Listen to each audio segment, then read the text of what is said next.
Topik pembahasan dari kelompok kami yaitu tentang problematika persekutuan.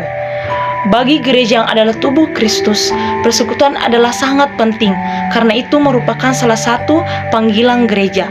Gereja atau orang percaya dipanggil untuk bersekutu dengan Allah dan diwujud nyatakan dalam persekutuan dengan sesama.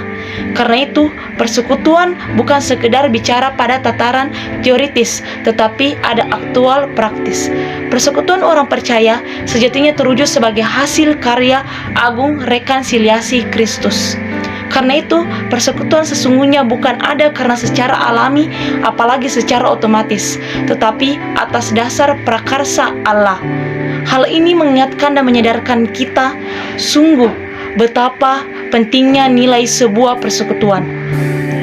Pada tataan segereja pada masa kini, terdapat masalah-masalah yang timbul dalam suatu persekutuan, yaitu: pertama, gereja tidak sepenuhnya dengan konsisten menerima dan menjalankan kepercayaan bahwa Alkitab adalah firman Allah. Mungkin banyak orang Kristen dan gereja Tuhan secara verbal mengakui bahwa Alkitab adalah firman Allah, tetapi banyak orang Kristen belum membaca Alkitab secara rutin. Banyak mimbar tidak memberitakan Alkitab secara konsisten. Bahkan, banyak praktik pelayanan tidak sesuai dengan Alkitab. Misalnya, 1 Korintus pasal 14 dengan jelas menyatakan bahwa bahasa roh jika disampaikan kepada jemaat harus disertai dengan tafsiran, tetapi praktik ini tidak dijalankan. Kedua, banyak ajaran yang dikembangkan dalam gereja adalah konsep comot-comot ayat. Misalnya, doa Yabes digembar-gemburkan seolah-olah harta adalah segala-galanya, tanpa memperhatikan ayat-ayat lain dalam Alkitab. Padahal 1 Timotius 6 menyatakan bahwa cinta uang adalah akar segala kejahatan.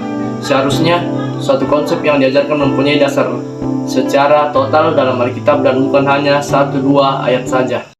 Ketiga, gereja dan orang percaya menyukai hal-hal yang menarik, spektakuler, instan, tanpa mengujinya apakah sesuai dengan Alkitab atau tidak.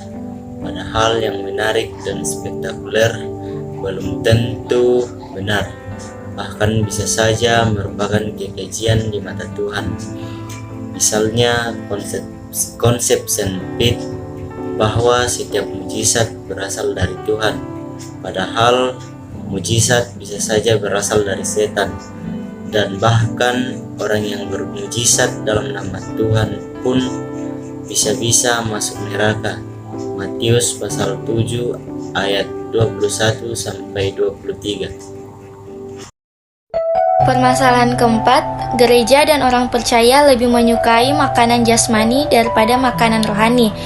Di banyak kota, orang Kristen lebih menerapkan kalau tidak ada makanan malam, bukan snack, maka tidak dibolehkan kebaktian atau seminar.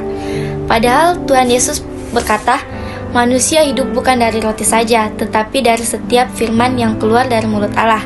Matius 4 ayat 4. Ayat ini sekarang dibalik dalam gereja. Manusia hidup bukan dari firman yang keluar dari mulut Allah saja, tetapi dari roti. Tuhan Yesus juga berkata, bekerjalah bukan untuk makanan yang akan dapat binasa, melainkan untuk makanan yang bertahan sampai hidup yang kekal, yang akan diberikan anak manusia kepadamu. Yohanes 6 ayat 27. Kesimpulan, persekutuan sejati terjadi atas dasar prakarsa Allah, sedangkan untuk mempertahankan kesatuan merupakan usaha atau niat kita sendiri. Masalah-masalah yang timbul dalam persekutuan juga bisa berupa sifat-sifat yang timbul dari dalam diri umat-umat persekutuan yang tidak memiliki satu tujuan yang sama dalam persekutuan. Cara terbaik untuk menangani masalah dalam persekutuan yaitu dengan berdoa dan fokus mengasihi orang lain dengan penuh kerendahan hati, dengan tujuan untuk memulihkan hubungan. Sebagian besar konflik di dalam gereja seharusnya dapat dikendalikan jika mengikuti prinsip-prinsip Alkitabiah tersebut di atas. Namun, ada saatnya nasihat dari pihak luar mungkin dapat membantu.